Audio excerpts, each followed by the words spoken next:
ಸಿದ್ದರಾಮಯ್ಯನವ್ರನ್ನ ತೆಗಿತಿದ್ದಿಲ್ಲ. ಸಿದ್ದರಾಮಯ್ಯನವ್ರು ತೆಗೆದ್ರ ಮೂಲಕ ಕಾಂಗ್ರೆಸ್ಸು ದಲಿತರು ಹಿಂದುಳಿದ ವರ್ಗದ ವಿರೋಧಿ ಅನ್ನೋಂಥ ಸ್ಪಷ್ಟ. ಒಂದು ರಾಜ್ಯದ ಮುಖ್ಯಮಂತ್ರಿ ಹಿಂದುಳಿದವ್ರು ಅದಾರೇನ್ರಿ, ಒಂದು ರಾಜ್ಯದ ಮುಖ್ಯಮಂತ್ರಿ ದಲಿತರು ಅದಾರೇನ್ರಿ?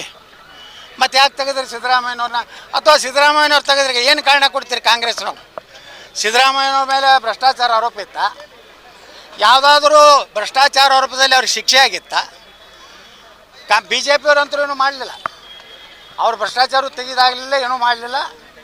ಈಗ ಡಿ ಕೆ ಶಿವಕುಮಾರ್ ಅವರು ಮುಖ್ಯಮಂತ್ರಿ ಆಗ್ತಾರ ಅನ್ನೋಂಥ ಭಾಳ ಖುಷಿ ಇರೋದು ಯಾರಿಗೆ ಅಂದರೆ ಬಿ ಜೆ ಪಿ ರಾಜ್ಯಾಧ್ಯಕ್ಷಿಗೆ. ನಿಮ್ಗೆ ಆಶ್ಚರ್ಯ ಅನ್ನಿಸ್ಬೋದು, ಸಿದ್ದರಾಮಯ್ಯವರು ರಾಜೀನಾಮೆ ಕೊಡ್ತಾರೆ, ಡಿ ಕೆ ಶಿವಕುಮಾರ್ ಮುಖ್ಯಮಂತ್ರಿ ಆಗ್ತಾರೆ ಅಂತ ದಿಲ್ಲಿ. ಯಾಕಂದರೆ ಒಂದು ಪಾರ್ಟಿ ಸಂಪರ್ಕ ಇದ್ದೇ ಇರ್ತದೆ. ಮೊದಲು ಫೋನ್ ಹೋಗಿದ್ದೆ ಬಿ ಜೆ ಪಿ ರಾಜ್ಯಾಧ್ಯಕ್ಷದು ಡಿ ಕೆ ಶಿವಕುಮಾರ್ಗೆ ಅಭಿನಂದನೆ ಸಲ್ಲಿಸಿ.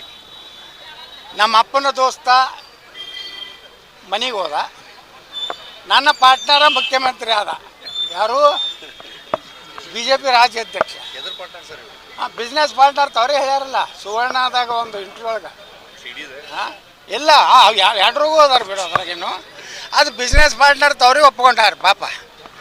ಹೀಗಾಗಿ ಸಿದ್ದರಾಮಯ್ಯನವ್ರಿಗೆ ಆಗಿದ್ರ ಬಗ್ಗೆ ನೋಡಿ, ನಾವು ಯಾವುದೇ ಪಾರ್ಟಿಯಾಗಿರ್ಬೋದು, ಕೆಲವೊಂದು ವಿಚಾರ ಬಂದಾಗ ನಾವು ಅವರು ಇಲ್ಲಿ ಬಿಜಾಪುರಕ್ಕೆ ಬಂದಾಗನೇ ಕೆಲವೊಂದು ಮಂದಿ ಮೊನ್ನೆ ಸಿದ್ದರಾಮಯ್ಯನವ್ರ ರಾಜೀನಾಮೆ ಕೊಟ್ಟಿದ್ದು ಪಟಾಕ್ಷಿ ಹಾರಿಸಿದ್ರು. ಎದಕ್ಕೆ ಹಾರಿಸಿದ್ರು ಗೊತ್ತಿಲ್ಲ. ವಿಜಯೋತ್ಸವ ಯಾರು ಸಾಬ್ರು, ಹಿಂದೂಗಳು ಯಾರು ಆಚರಿಸಿಲ್ಲ, ಸಾಬ್ರು ಆಚರಿಸಿದ್ರು. ಒಬ್ಬ ಮುಲ್ಲಾರೆ ಸಿದ್ದರಾಮಯ್ಯ ತೆಗೆದಿದ್ದಕ್ಕೆ ಒಂದು ಸ್ಟೇಟ್ಮೆಂಟ್ ತೋರಿಸ್ರಿ, ಸಿದ್ದರಾಮಯ್ಯ ಕೋ ಹಟಾನೆ ಕೆ ಬಾದ್ ಹಮ್ ತುಮಕೋ ಸಬಕ್ ಸಿಖಾಯಂಗೆ 28 में ಯಾರು ನನ್ನ ಮಗ ಒಬ್ಬರೇ ನನ್ನ ಮಗ ಇಟ್ಟು ಸಾಬ್ರಿಗೆ ಮಾಡಿದಾರ ಸಿದ್ದರಾಮಯ್ಯವರು.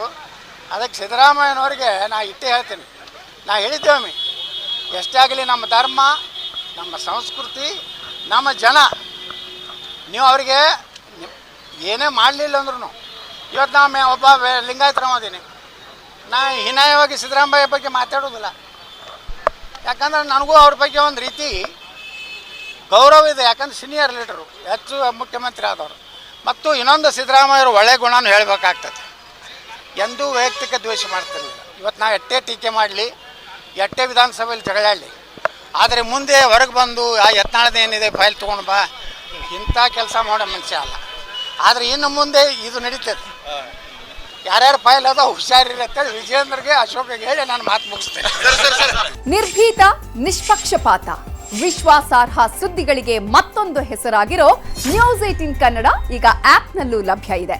ದಯವಿಟ್ಟು ಇಲ್ಲಿರೋ QR ಕೋಡ್ ಅನ್ನ ಸ್ಕ್ಯಾನ್ ಮಾಡಿಕೊಂಡು ಆಪ್ ಡೌನ್ಲೋಡ್ ಮಾಡೋದಕ್ಕೆ ಮರಿಬೇಡಿ. ನಿಮ್ಮ ಬೆಂಬಲ ಹೀಗೆ ಸದಾ ನಮ್ಮೊಂದಿಗಿರಲಿ. ಧನ್ಯವಾದ.